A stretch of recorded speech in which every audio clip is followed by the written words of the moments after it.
دا صفونه چې دي دا د مانځه د مهماتو نه دي. شابسي د جمع په مانځه کې سب برابرول دا د مهماتو د مانځه نه دي.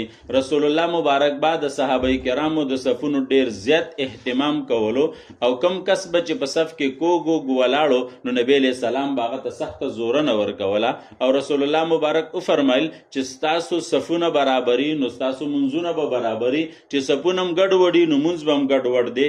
او بل د صفونو نه جوړولو مقصد د صفونو نه جوړولو نقصان دا دی چې د دې قوم په زړونو کې به اختلاف پیدا کیږي. څه به پیدا کیږي؟ اختلاف به پیدا کیږي.